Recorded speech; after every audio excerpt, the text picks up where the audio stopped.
নমস্কাৰ, মই তৰালী ঘৰফলীয়াই পাঠ কৰিবলৈ লৈছোঁ বিপুল কুমাৰ দিহিঙীয়াৰ কবিতা ব্ৰহ্মপুত্ৰ, পিতাৰ নামত উৎসৰ্গিত। এখন নদীৰ নামত মোৰ পিতায়ে উৎসৰ্গা কৰিছিল দেহ, মন আৰু আত্মা। এখন নদীৰ নামত মোৰ পিতায়ে উৎসৰ্গা কৰিছিল দেহ, মন আৰু আত্মা। কান্ধত কঠিয়াৰ ভাৰ লৈ ফেৰেকা খোজেৰে পিতাই জপনা দি গুচি যায়। এটা সভ্যতাৰ নামত পিতাইক আগবঢ়াই দিয়া হয়।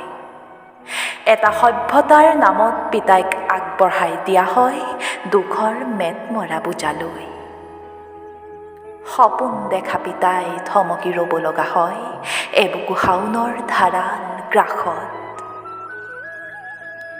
হঠাৎ নিখোজ হয় পিতাই।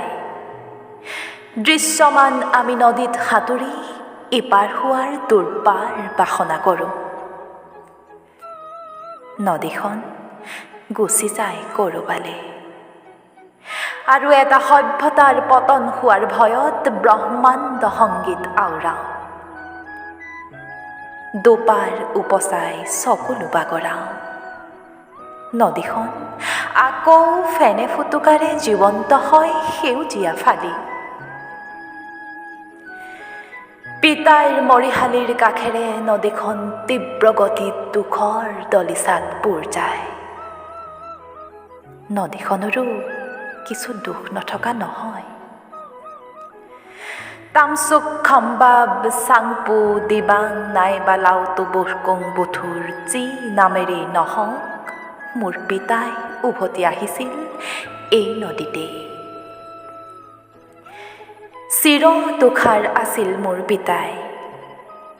ক'ত কেতিয়া জানো পিতাই গুচি আহিছিল গলি গলি নদীৰ আত্মা হৈ। কেওটা দিশৰ পৰা নামি আহিছিল মোৰ পিতাই।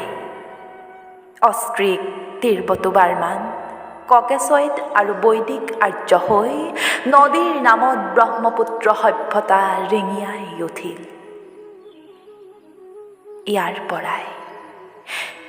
পৰাই আৰম্ভ হৈছিল এখন নদীৰ কথা, সদায় জীপাল হৈ থকা এটা আত্মাৰ কথা।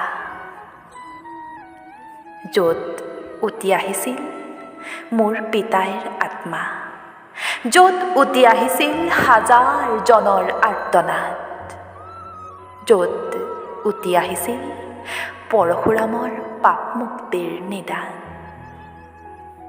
ধন্যবাদ।